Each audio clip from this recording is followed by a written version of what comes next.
Alright everyone, I've been hard at work since August 2024, but I am finally able to afford Concord. Let's see what this game is all about! Fuck! You best start believing in cyberpunk dystopias. You're in one.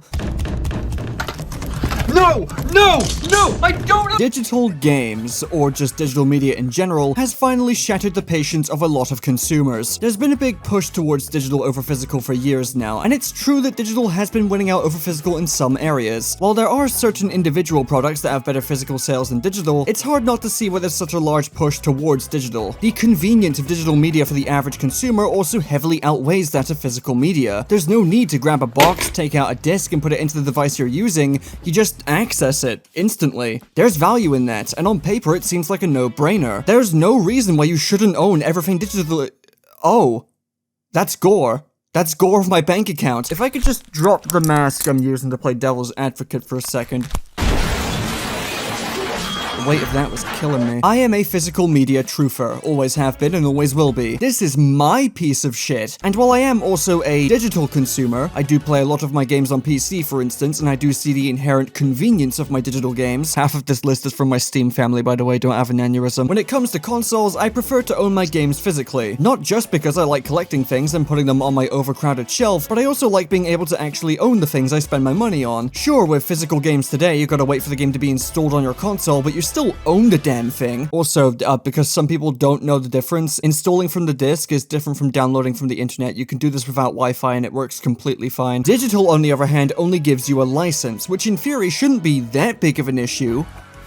If companies didn't take the piss. What is this? What, you're rich and you're robbing people? You can't be doing that. They got Vaughn for doing that shit. Yeah, so the big problem with owning a license to a video game and not actually having full ownership is the simple fact that companies will gladly revoke access from you whenever they feel like it. In other words, theft. I'm sure executives were kicking themselves when they first figured out they could start doing this more often during the 8th generation of consoles. Here's how to get the consumer's money. Steal it. For whatever reason there may be for a game being shut down or removed from stores entirely, companies have gladly demonstrated in the past that they really don't give a shit if you spent money on it previously. If they want to swipe a digital game you purchased out of your library, then they can just do that at any time, no matter what reason. Now, obviously, if we're being realistic for a second, it's not like companies are gonna go on a huge sprees of removing previously owned games from people's libraries out of the blue. Rather, it's the fact that they can do something like that to things that you've spent money on and have demonstrated their ability to do so already that should be a cause for concern. Companies shouldn't just be able to take back something you bought from them with no refunds. Just because it's digital doesn't not make it my shit. I bought it, goddammit. If you broke into my house and tried stealing my limited edition Yakuza 3 PS3 imported from Japan, I will cut you. And on top of this being a slap in the face to the consumer, it's a slap in the face to video game preservation as well. The industry has been fighting game preservation for decades now, and I will never really understand why. You want games to be seen as art, but you're perfectly fine with burning down the Louvre? Exaggeration, of course. No game is worthy of being held in the Louvre unless it's Snake Eater.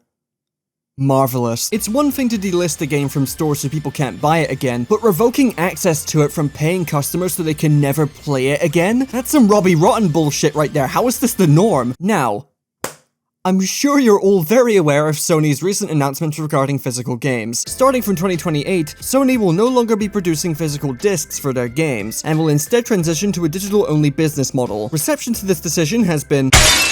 Okay, we haven't reached that stage just yet, but it feels like it. Yeah, it turns out that telling your customers they're never going to own anything they purchase ever again, right after deleting a bunch of movies they may or may not have purchased in the past, was a really intelligent decision on Sony's part. Now the big company has to deal with mean tweets for the rest of time. What a tragedy. This has all come to a boil with Grand Theft Auto 6. The Grand Theft Auto games are a series of... I'm fucking with you. GTA 6 is the most anticipated video game of all time. Arguably one of the biggest entertainment products in history. It's so gargantuan that Rockstar thinks you have the impulse control of a 10-year-old by making you pay 80 buckaroos for a slightly stripped down version of the game, and then selling all of the content they cut out to you in the full version that you can get for 100 buckaroos, and just to cut through the smoke and mirrors because no one's buying this fucking scam, GTA 6 cost $100. Now, I have my own calm and measured opinions on this price tag, which you can read here.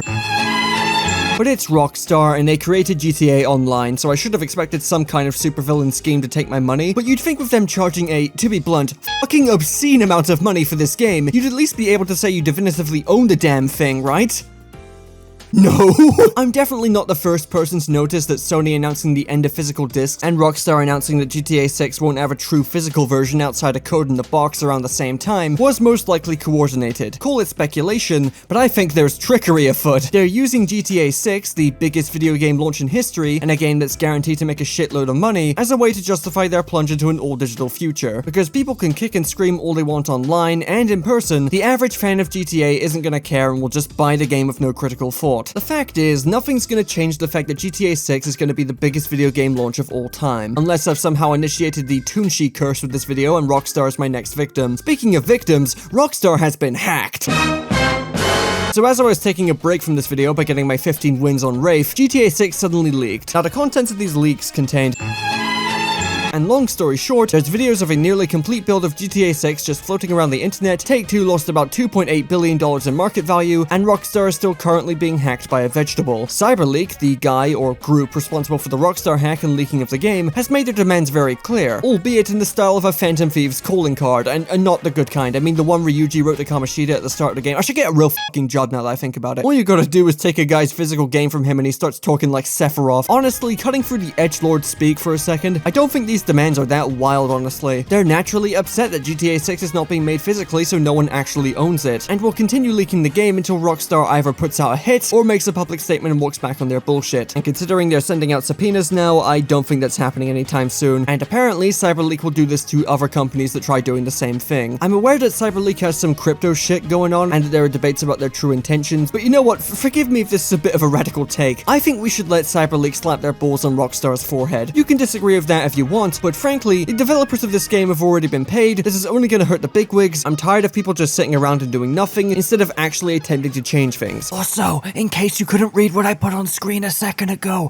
I think CyberLeak is a bum, but I kinda like the principle of fucking with Rockstar over this. That's my take. You can disagree with that if you want, but I think we can all agree that this situation is, legally speaking, very funny. Now, moving back onto Sony, I think they definitely did expect some backlash, but I think they have been clearly taken aback by just how severe the backlash has been. Sony's CFO Lin Tao went on record saying that while Sony hasn't seen any impact on its business yet, they were going to be cautiously moving forward with phasing out physical games. Now, I may not be a businessman, but I think if you're publicly announcing that you're being cautious with a big decision like this, you're probably doing something wrong. It's true that a majority of game purchases these days are digital, especially in the West, but there's still a pretty sizable market of physical-only gamers out there, and I simply don't see why forcing them to go digital is a good idea outside of wanting complete control over all of their purchases. I probably should have gone over this earlier, but there's a couple of other neat benefits of physical games beyond having total ownership over something you spend money on. Physical games are just cheaper than digital games, like way cheaper. Different stores sell them for different prices, and you can nab a lot of quality games without breaking the bank sometimes. Digital games, however, are usually stuck at their fixed retail price and rarely ever go on sale, unless they're on Steam. And that brings me to the other positive part of physical games, selling them, lending them to a friend, all that jazz. Actually being able to give people a physical thing in exchange for cash, or just because you want them to play it, is a good thing. Hell, Sony themselves acknowledged this back when the PS4 was on top of the world. Even some of the other controversial methods of playing video games, like the Switch 2's divisive game keycards, can still be traded and sold like a usual physical game. Yeah, you gotta download the game first, which sucks if your internet is bad, but it's much better than a one-time use code in a box or a typical digital purchase, as it still works on anyone's Switch 2 no matter how much it's passed around. No matter how you slice it, Sony's push for digital is aggressively anti-consumer, regardless of the conveniences digital may bring. One argument I've seen from certain people bootlickers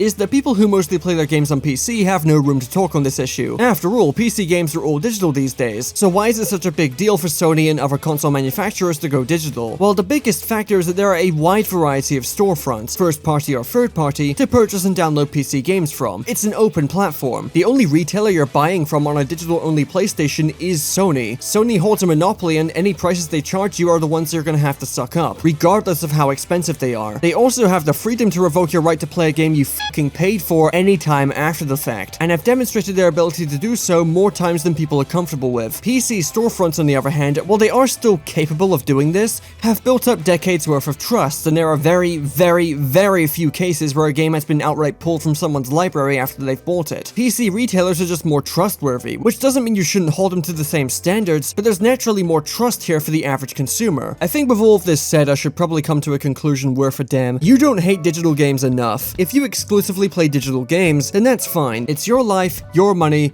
your decisions. If this stuff doesn't concern you, then don't worry about it, pal. But if you're someone who still sees the value in physical media and how much better it is for the consumer, and you're getting sick of the industry's constant push for digital to become the only option so they could control your ability to access everything you thought you owned while charging you outrageous prices for things, I'm not really sure what we can do other than make some noise, and I think now's the time to do it. I know that social media really isn't that big in the grand scheme of things. Sony are bigger than God at this point and likely won't change unless GTA 6 dramatically flops out of nowhere, but if there's a game coming out in the future that does have a physical release, whether that's on PlayStation, Xbox, or a full game being put on a Switch 2 cartridge, even if you might not be that interested in the game itself, it probably wouldn't hurt to show them some support. They're a dying breed at this point, and if the best we can do towards Sony is make fun of them on Twitter until the end of time, then sure, f*** it, I'll drink to that.